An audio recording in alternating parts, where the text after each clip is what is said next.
Spectrum Tamil நேர்களுக்கு வணக்கம். தமிழகத்தினுடைய அரசியல் களம் ரொம்பவே சூடு பிடிச்சிருக்கு. எப்ப ஓட்டு பதிவு நடக்கும், அதற்கு பிறகு வரக்கூடிய ரிசல்ட் என்ன அப்படின்னு சொல்லி எல்லா கட்சிகளுமே அவரோட பார்த்து கொண்டிருக்காங்க. இந்த தேர்தல் களத்துல இருமுனை போட்டி அப்படின்றது நிர்ணயிக்கப்பட்டதா இருந்தாலுமே இல்ல 3 முனை போட்டி, இல்ல 4 முனை போட்டி அப்படின்னு சொல்லி 5, 6 வரைக்கும் போகுது. ஆனா இந்த களத்துல முதன்மையா நிற்கக்கூடிய பிரதான கட்சிகள் அப்படின்னா திமுகவும் அதிமுகவும் தான். இந்த தேர்தல் 2026 அப்படிங்கிறது திமுகவுக்கு எவ்வளவு முக்கியமோ அதை விட அதிமுக்கியமாக அதிமுகவுக்கும் இருக்கிறது. கடந்த தேர்தல்கள்ல பணியப்பட்ட வாக்குகள் வித்தியாசங்கள் இப்படி எல்லாமே அலசி ஆராய்ஞ்சு ஸ்பெக்ட்ரம் தமிழ் ஒரு பிரத்யேகமான கருத்து கணிப்பை செஞ்சிருக்கோம். கிட்டத்தட்ட மண்டல வாரியாக பிரித்து அதை எடுத்து உங்களுடைய பார்வைக்கு கொண்டு வருகிறோம். இந்த கருத்து கணிப்பினுடைய முடிவுகளை பற்றி ஆராய்ந்து அதனுடைய தகவல்களை தெரிவிப்பதற்காக மூத்த பத்திரிகையாளர் பா கிருஷ்ணன், சுருக்கமாக அன்போடு பாக்கி அப்படின்னு அழைப்பாங்க, அவரை வரவேற்கிறோம். கூடவே அரசியல் விமர்சகர் வெங்கடேசன் நம்முடன் இருந்திருக்கிறார். முதலாவதாக நாம் எடுத்துக்கொண்டிருக்கக்கூடிய அந்த மண்டலம் என்னன்னு பாத்தீங்கன்னா வட தமிழ்நாடு இருக்கக்கூடிய தொகுதிகளை நம்ம எடுத்திருக்கோம். இதுவரையும் வரவேற்று நிகழ்ச்சிகள் செல்லலாம். சார் வணக்கம். வணக்கம் சார். என்ன சார், வட தமிழ்நாட்டில் 78 மொத்தம் தொகுதிகள் உங்கள்கிட்ட இருக்கு. அதுல அதிமுக திமுக தான் அதிகப்படியான முன்னணியில முதல் 2 அப்படின்ற இடங்கள் வருவதாகவும், அதிமுக 45 48 தொகுதிகள் பெறுவதற்கான வாய்ப்புகள் அப்படின்னா திமுக 28 30 தொகுதிகள் பெறுவதற்கான வாய்ப்புகளும் இருக்கு. உங்களுடைய தகவலா நீங்க என்ன பதிவு பண்ணுங்க? இல்ல, இது மக்களுக்கு இப்ப மிகப்பெரிய ஒரு மாற்றத்தை நோக்கி நகரணுன்ற ஒரு முடிவுக்கு மக்கள் வந்துட்டாங்க. அது கருத்து கணிப்பு தான் அதோட பிரதிபலிக்கிறத நீங்க நம்பர் வைஸா சொல்றீங்க. ஏன் இந்த மாற்றம் வருதுன்னா, எந்த மக்களையும் நீங்க எதை செய்தாலும் பொறுத்துப்பாங்க. அந்த மக்கள் நீங்க என்ன வேணா செய்யுங்க, பொறுத்துக்காங்க. சாராயவீங்க பொறுத்துப்பாங்க, கள்ளச்சாராயவீங்க பொறுத்துப்பாங்க, பாலம் கட்டுறேன்னு சொல்லிட்டு கட்டாம பொறுத்துப்பாங்க. ஆனா ஒரு வாக்குறுதி கொடுத்து தங்களை அரசியல்வாதிகள் முட்டாளாக்குனாங்கன்னா மக்களுக்கு பொறுத்துக்கவே மாட்டாங்க, கோபமா இருப்பாங்க.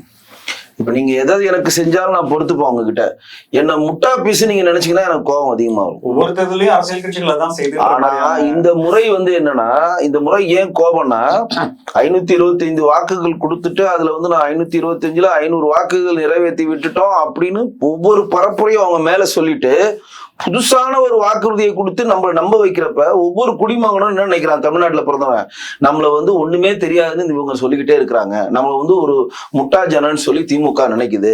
ஏற்கனவே கொடுத்த வாக்குறுதியை நம்ம நிறைவேற்றாம இப்பயும் கொடுத்துட்டு நம்மள நம்மளுடைய நம்பகத்தன்மை மட்டும் இல்லாம நம்மளோட அறிவு கூர்மையை இவங்க ரொம்ப எளிதா கீழ்த்தரமா கணக்கிடுறாங்க அப்படின்ற ஒரு கோபம். நீங்க நினைச்சிட்டு இருக்கீங்க மக்கள் எல்லாம் எல்லாத்துக்கும் பொறுத்துக்கிறாங்க. திமுக தேன் ஓடுது பால் ஓடுது சொல்றதெல்லாம் ஏத்துக்கிறாங்க. வாரிசு அரசியல பொறுத்துக்கிறாங்க, பொன்முடிக்கு மகனுக்கு பொறுத்துக்கிறாங்க, ராதாகிருஷ்ணன் மருந்து பொறுத்துக்கிறாங்க, காந்தி மகனுக்கு பொறுத்துக்கிறாங்க, எல்லாமே பொறுத்துக்கிறாங்க நீங்க நினைக்கிறீங்க. ஆனா அப்படி கிடையாது. எல்லா கோபத்தையும் மக்கள் எங்க காட்டுவாங்க தெரியுங்களா? தேர்தலை தான் காட்டுவாங்க. அதுதான் இப்ப நீங்க படிச்ச அந்த கருத்து கணிப்பு. சார், இப்போ நான் உங்கள்ட்ட இந்த கேள்வி என்ன அப்படின்னா, எலெக்ஷன்ல வாக்களிக்கும் போது மக்கள் 5 வருடங்கள்ல நாம பட்ட அந்த விஷயங்களை நினைவு வச்சு இன்னும் அடுத்து வரக்கூடிய 5 வருடங்கள் யாருக்கு வாக்களித்தா நம்மளுடைய வாழ்க்கை தரம் எப்படி இருக்குன்னு பார்த்து பகுப்பாஞ்சு செய்யறாங்க அப்படின்ற கருத்தை நீங்க எப்படி எடுத்துக்கிறீங்க? 1. 2வது, கிராமம் மற்றும் நகரங்களுக்கு இடையில திமுக அதிமுகவுக்கான இந்த வட தமிழ்நாட்டில் 78 தொகுதிகளுக்கான போட்டி அப்படிங்கிறது கடுமையான நெக் டு நெக் போட்டி இருக்கும் அப்படின்ற ஒரு தகவலும் கூடுதல் விவரமா இருக்கு. 2க்கும் உங்களுடைய பதில் என்ன? முதல்ல எந்த தேர்தலையும் மக்களுக்கு 2 விதமான அனாலிசிஸ் பொதுவா இருக்கிறது. என்னன்னா, ஒன்று இப்ப ஆட்சியிலிருந்து தேர்தலை எதிர்கொள்ளுகிற ஒரு கட்சி, அதை எதிர்த்து களம் காணுகிற இன்னொரு கட்சி. 2 கட்சி தான். ஒரு ஓவரால ஒரு கருத்தை நான் சொல்லிடணும். இந்த புள்ளி விவரங்களா நீங்க கொடுத்ததே முழுக்க நான் பார்த்ததுல ஒரு தேர்ட் ஃபோர்ஸ், 3வது கட்சி ஒன்று ஸ்பாயிலரா இருக்கும். இவங்க வாக்குகளை பிரிப்பாங்க, அவங்க வாக்குகளை பிரிப்பாங்க அப்படிங்கிற ஒரு மித்து இருந்ததுல, அது இல்லை என்று நிரூபிக்கப்பட்டது. திரும்ப திரும்ப ஒன்று திமுக இல்லைன்னா அண்ணா திமுக என்று எஸ்டாப்ளிஷ் செய்யப்பட்ட நிலை நிறுத்தப்பட்ட திசையில தான் வாக்காளரோட மனநிலை இருக்கு. அதை நாம புரிஞ்சுக்கணும். இது ஓவரால் விஷயம். 2வது, நீங்க சொன்னதுல பர்ஃபார்மன்ஸ் இதுவரையில் இப்போ ஆட்சியில் இருந்து தேர்தலை எதிர்கொள்ளுகிற கட்சி எந்த அளவுக்கு செயல்பாடு செஞ்சிருக்கு, எந்த அளவுக்கு பர்ஃபார்மன்ஸ், இதுல ரெண்டு விதமா பார்க்கலாம். அவங்க ஆட்சிக்கு வரதுக்கு முன்னாடி வாக்குறுதிகள்லாம் சொன்னாங்களே, அதுல பெரும்பாலான முக்கியமானது ஒரு 60% நிறைவேற்றிருக்காங்களான்னு பார்ப்பாங்க. ஒன்று. ரெண்டாவது, மக்கள் அடிக்கடி சந்திக்கிற இன்னல்கள் இருக்குல்ல, இன்னலா வசதிகளா, அது உதாரணமா எல்லா இடத்துலயும் ரோடு போட்டாங்க, மின்சார தட்டுப்பாடே இல்லை, குடிநீர் தட்டுப்பாடே இல்லை, கழிவுநீர் அகற்றல் ஒழுங்கா இருந்தது, இது மாதிரி அடிப்படை போக்குவரத்து வசதி இருந்தது, இது மாதிரி அடிப்படை தேவைகள் பூர்த்தி செய்யப்பட்டதா, ரேஷனுக்கு போனா அரிசி கிடைக்குது, பொருட்கள் கிடைக்குது, இதெல்லாம் ஒண்ணு. ரெண்டாவது, நம்ம பாதுகாப்பா இருக்கோமா, பெண்கள் பாதுகாப்பா இருக்காங்களா, முதியோர்கள் பாதுகாப்பா இருக்காங்களா, நாட்டுல சட்டம் ஒழுங்கா இருக்கா, காவல்துறை குற்ற சம்பவங்களை கட்டுப்படுத்துறதுக்கான நடவடிக்கையில சின்சியரா ஈடுபடுறாங்களா, இது ரெண்டாவது. இது மாதிரி அடிப்படையில பர்ஃபார்மன்ஸ் பார்ப்பாங்க. இந்த பர்ஃபார்மன்ஸ்ல இப்போ ஆட்சியில் இருக்கிற கட்சி மீது பலத்த அதிருப்தி யதார்த்தமா இருக்கு. இதை மூன்றாவது ஆளுநர் சொல்ல வேண்டியது இல்லை. திமுக ஆட்சியில எந்த அளவுக்கு நான் சொன்ன காரணிகள் எந்த அளவுக்கு செயல்பாடுகள் திருப்திகரமா இருக்கா இல்லையாங்கிறத கூட்டணி கட்சிகளே சொல்றாங்க. நாம பெருசா வெளியில இருந்து சொன்னா அது ஒரு விமர்சனமா போகும். கூட்டணியில் இருக்கிற கட்சிகளே இப்ப வேங்கை வயலை பொறுத்தவரை எங்களுக்கு திருப்தி அப்படின்னு விடுதலை சிறுத்தைகள் சொல்லுவாங்களா? இல்ல தொழிலாளர் பிரச்சனைகள், தொழிலாளர் வேலையில்லா திண்டாட்டம், சாம்சங் போன்ற ஆலைகள்ல ஏற்படுகிற பிரச்சனை, இதெல்லாம் எங்களுக்கு திருப்தி அப்படின்னு கம்யூனிஸ்ட் சொல்லுவாங்களா? இது மாதிரி ஏன் பல்வேறு விஷயங்கள்ல கூட கல்வி மற்ற விஷயங்கள்ல காங்கிரஸ் கட்சி திருப்தின்னு சொல்லுவாங்களா? இல்ல, கூட்டணி கட்சிகளுக்கே அதிருப்தியான சூழல் இருக்கு. இது ஒரு பார்வை. இதையெல்லாம் வச்சுதான் அடிப்படையில் தான் பர்ஃபார்மன்ஸை ஆளுங்கட்சிக்கு மதிப்பிடுவாங்க.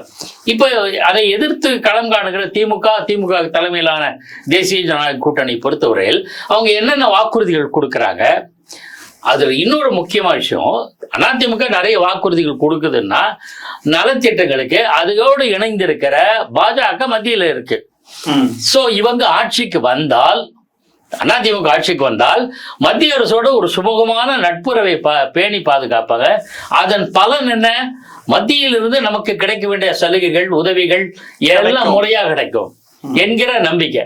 சோ இந்த அடிப்படையில நம்பிக்கை யார் மேல இருக்கு, அதிருப்தி யார் மேல இருக்குன்னு இது பார்க்கலாம். இது ஓவராலா என்னோட கருத்து. நீங்க சொன்னது வட தமிழகத்தை மட்டும் எடுத்துட்டீங்களா? தமிழ்நாட்டுல கிட்டத்தட்ட 50-60 ஆண்டுகளாக திமுக அர்பன் பார்ட்டியா இருக்கும், அதிமுக கிராமப்புற பார்ட்டி. அதாவது கிராமப்புறத்துல வலுவா இருக்கும், இவங்க நகர்ப்புறங்கள்ல வலுவா இருப்பாங்க. ஒன்று. பெண்கள் அதிகமா இருக்குது அனைத்து இந்திய அதிமுக எம்ஜிஆர் காலத்திலிருந்து இன்று வரை. என்ன பெண்களுக்கு பாதுகாப்பு, பெண்கள் நலத்திட்டங்கள், பர்ஃபார்மன்ஸ், அதெல்லாம் அதிமுக மேல திருப்தி. அது அதனால அவங்களுடைய சாதகமான விஷயங்கள் இருக்கு. ஸோ இதன் அடிப்படையில் பார்த்தா வட தமிழகத்துல நீங்க சொன்ன மாதிரி 78 தொகுதிகளில் பெரும்பாலான இடங்கள்ல அனைத்து இந்திய அண்ணா திமுக பெறுவதற்கான சாத்தியக்கூறுகள் ரொம்ப யதார்த்தம். இதுல இன்னொரு விஷயம், கம்யூனல் போலரைசேஷன். வட தமிழகம் அப்படின்னா அங்க ஒரு குறிப்பிட்ட சமுதாயத்தினர் அதிகமா இருக்காங்க. அவங்க திருப்தி அடைகிற அளவுக்கு பல திட்டங்களை அனைத்து இந்திய அண்ணா திமுக செஞ்சிருக்கு, ஆட்சியில் இருக்கிற திமுக செய்யல. இதுவும் கணக்கில் எடுத்துக்கொள்ளப்படும்.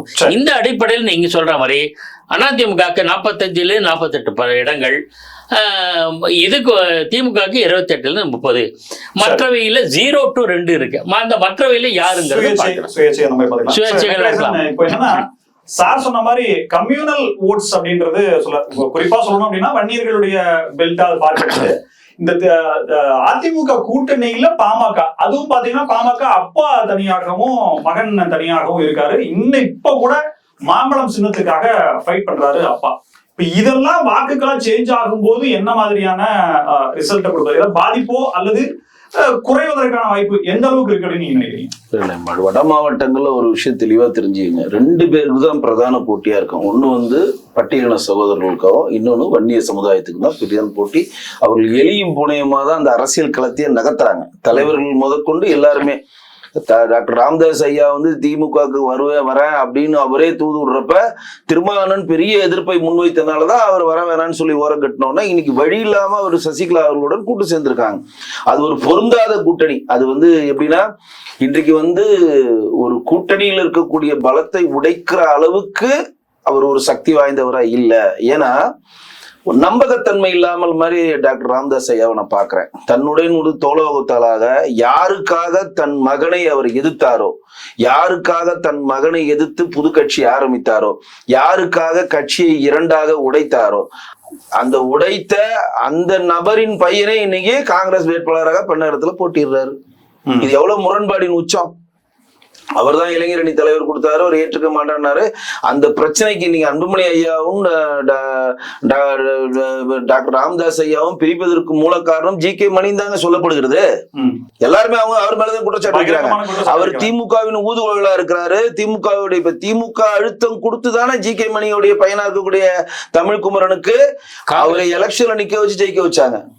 அவரை தமிழ்நாடு பிலிம் ப்ரொடியூசர் பின்னாடி திமுக இயக்கி ஜெயிக்க வச்சு காங்கிரஸிடம் பேசி காங்கிரஸுக்கு பிரஷர் கொடுத்து அவர்களை இன்றைக்கு பெண்ணகரத்துல நிக்க வைக்கிறாங்கன்னா, இப்ப அந்த பெண்ணகரத்துல டாக்டர் ராமதாஸ் ஐயாவுக்கு நிழலா இருக்கின்ற ஜி.கே. மணி அவர்கள் நின்னாதான் அது உண்மையான போட்டியா நான் நினைப்பேன். அப்படி இல்லைன்னா இவர்கள் வந்து திமுகவினுடைய பி டீம் தான் அப்படின்றத பட்ட பரிவர்த்தனமா தெரிஞ்சிடும். இப்ப இன்னொரு விஷயம் நீங்க பாக்குறீங்கன்னா, இந்த பூமி வந்து ஒரு ஆன்மீக பூமின்னு உங்களுக்கே தெரியும். கிட்டத்தட்ட 40,000 சிவன் கோவில் வைணவ சிவஸ்தலங்கள் இருக்கிறது. திமுக அரசு இந்துக்கு எப்படி வஞ்சிக்கிறதுன்னு சொல்ற நீங்க வந்து திருப்பரங்குன்றோட தீபத்தூன் பிரச்சனையிலே நீங்க பார்த்திருக்கலாம். திமுக இந்துக்களை வஞ்சித்தது மட்டும் இல்லாமல் தன்னிடம் இருக்கக்கூடிய கூட்டணி கட்சிகளையும் சேர்த்து அதுல வந்து இம்ப்ளீச்மெண்ட்ல கையெழுத்திட்டு இன்றைக்கு இந்துக்களுக்கு எதிராக செயல்படுற கட்சியாக விடுதலை சிறுத்தைகள் கட்சிகளையும் கம்யூனிஸ்டையும் காங்கிரஸையும் வேல்முருகன் தனியா வந்துட்டாரு, கொங்கு கட்சியும் மனிதநேய மக்கள் கட்சியும் மனிதநேய ஜனநாயக கட்சியும் இவர்கள் எல்லாம் அந்த இம்ப்ளீச்மெண்ட்ல கையெழுத்து போட்டதுனால இவர்களும் இந்துக்களுக்கு எதிரான ஒரு கட்சி மாதிரி நம்ம கொண்டு போயிட்டோம். உண்மைதானே அது? எல்லாருமே தடான்னு போய் நீதியரசர் காலில் விழுந்து என்ன மன்னிச்சுங்கன்னு சொல்ற அந்த நாடகம் இன்னைக்கு வந்து நீதியரசே பொது வழியில சொல்றாரு, என்னை ஏமாத்திட்டாங்க, நான் நம்பி இருந்தேன், இவங்க வந்து என்கிட்ட மன்னிப்பு கேட்கிற மாதிரி கேட்டுட்டு இன்னைக்கு மேல்முறையீடு போயிட்டாங்கன்னு சொல்லிட்டு. எதுக்கு இங்க குறிப்பிட்டு சொல்ல விரும்புறோம்னா, நீங்க வட தமிழ்நாடுல நீங்க எடுத்தீங்கன்னா வடார்காடு மாவட்டம் தென்னார்காடு மாவட்டம் முன்னாடி சொல்லுவாங்க, அதுல பெரும்பாலான பெரிய பெரிய கோயில்கள்லாம் அங்க இருக்கு. நீ மேல்மருவத்தூருடைய ஆதிபராசக்தி கோயிலாகட்டும், திருவண்ணாமலை கோயிலாகட்டும், இன்னும் நம்ம குறிப்பிட்டு சொல்லலாம் நிறைய கோயில் இருக்கு. இந்த கோவிலுக்கான டிவோட்டிஸ் ஓட்டு போட்டாவே போதுங்க. ஏன்னா இன்னைக்கு கிரிவலம் மாதிரி மிகப்பெரிய ஒரு சக்தி எங்கன்னா நீங்க பாத்துருக்கீங்களா? கடுமையா பிரச்சாரங்கள் வைக்கிறாங்களே சார். இப்ப மத ரீதியாக பாஜக உங்களை அணுகுது, ஓட்டுகளை பிரிக்குது, மதச்சார்பற்ற இது நாங்க தான் அப்படின்ற மாதிரி அவங்க. திருவண்ணாமலை கோயிலுக்கு எதிராக வணிக வளத்தை ஊராமுட்டு நெய்யன் பொண்டாட்டி கையை நம்ம அருள்துறை பணத்தை எடுத்து அது கமர்ஷியலா வணிக வளத்தை சேகர் பாபுடைய அமைச்சர் கீழே கட்டுறாங்க. அதுக்கு ஸ்டே ரமேஷ் போய் வாங்கினாரு. அப்பதான் ஒரு ஸ்டே கொடுக்குறாங்க. சென்னை உயர்நீதிமன்றம் என்ன கொடுக்குறாங்க? வணிக வளாகங்கள் எதுவுமே கோயில் முன்னாடி கட்டப்படக்கூடாது.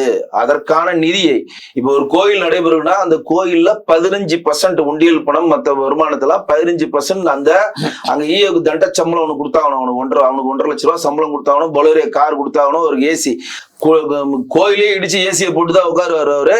ஆனா வந்து முக்கியமான விஷயம் கேட்டா இப்ப தெரிச்சு ஓடிடுவாரு அவரு.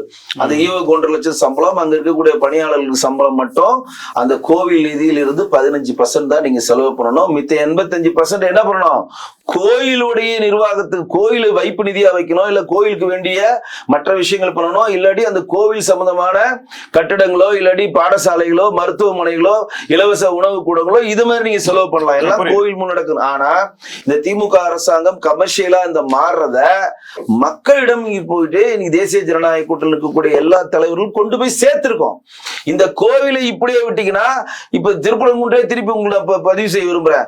எப்படி திருப்பரங்குன்றம் இருக்கக்கூடிய அந்த தீபத்தூன் எங்களுக்கு சொந்தம் இல்லை, தர்காவுக்கு சொந்தம் யார் சொல்றான்? நான் 1.5 லட்சம் ரூபாய் சம்பளம் கொடுத்து உட்கார வச்சுக்க அறநிலைத்துறை ஆணையரே சொல்றான் கோர்ட்ல. என் வீட்டு கோயில் எடுத்துட்டு போய் யாருக்கு எழுதி தரான்? மாற்று சமூகத்துக்கு எழுதி தரான். இந்த கூட்டம் மறுபடியும் வந்துச்சுன்னா திருவண்ணாமலை 2ஆ பிரிச்சு திருவண்ணாமலை உனக்கு மட்டும் சொந்தம் இல்ல, இவங்களுக்கும் சொந்தம்ன்ற வேலையை பண்ணுவாங்க அப்படின்றத இங்க இருக்கக்கூடிய வெகுஜன மக்களுக்கு நம்ம பரப்புரை மாதிரி கொண்டு போய் சேர்த்ததுனால கண்டிப்பாக மிகப்பெரிய லெவல்ல இந்து ஓட்டு கன்சாலிடேட்டா விழும். சார் வெங்கடேசன் அவர்கள் கருத்துல இருந்து எடுத்துக்கிறோம் அப்படின்னா, இந்த தேர்தலில் புதிதாக களம் கண்டக்கூடிய அறுதி நல்ல செல்வாக்கு இருக்கக்கூடிய தாவேகா, அதை தாண்டி நாம் தமிழர் கட்சி ஏற்கனவே களம்பட்டிருந்தாலும் இந்த பட்டியல் சமூகமும் இன்னும் சொல்ல போனால் வன்னியர் வாக்குகளும் இவங்களுக்கு கன்சால்டேட் ஆகி போவதற்கான வாய்ப்புகள் இருக்குன்னு சொல்லப்பட்டது. அது இந்த தேர்தலில் என்ன ரிசல்ட்டா இருக்கு? இல்ல நீங்க ஒண்ணு கவனிக்கணும், தமிழகத்தினோட வடபகுதியில ஒன்று வன்னியர் சமுதாயம் மெஜாரிட்டியா இருப்பாங்க, அடுத்தது பட்டியல் இன சமுதாயம். இந்த ரெண்டு பேருமே வந்து சாதகமா இருக்கிறது அதிமுக சாதகமா இருக்குன்னா காரணம் திராவிட முன்னேற்ற கழக ஆட்சி மீதான அதிருப்தி பிளஸ் அதிமுக கடந்த காலங்களில் எந்த விதமான தீங்கு இந்த சமுதாயத்துக்கு செய்யல. ரெண்டாவது நன்மைகள் பல செஞ்சிருக்கு.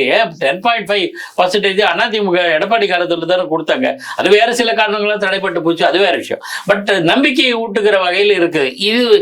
இந்த சாதகம் வந்து யாருக்கு போகுதுன்னா அதிமுகக்கு இயல்பா போகும். அது ஒரு பக்கம். இந்த இடத்துல புதுசா ஒருத்தர் வந்திருக்காரு தாவேகானா, தாவேகாவுக்கு ரசிகர்கள் இருக்கலாம். சென்னை உள்பட வட மாநிலங்கள் வட தமிழகத்துல ரசிகர்களா இருப்பார்களே தவிர அரசியல் களத்துல அவங்களுக்கு என்ன தாக்கத்தை ஏற்படுத்துவார், அந்த கட்சி என்ன தாக்கத்தை ஏற்படுத்தும்னு தெரியல. இருக்கிற வாய்ப்பே இல்லை என்பதை இந்த புள்ளி விவரம் வந்து நிரூபிக்கிறது. வட தமிழ்நாட்டுல 78 தொகுதிகள்ல ஸ்பெக்ட்ரம் தமிழ் நடத்திய கருத்து கணிப்புல அதிமுக 45 48 தொகுதிகளும் திமுக 28 30 தொகுதிகளும் பெறுவதற்கான வாய்ப்புகள் அதிகமா இருக்குன்னு சொல்லி ரிசல்ட் நமக்கு கிடைச்சிருக்கு. கருத்துக்களை பகிர்ந்து கொண்ட பாக்கி சாருக்கும் வெங்கடேசன் அவர்களுக்கும் நன்றி.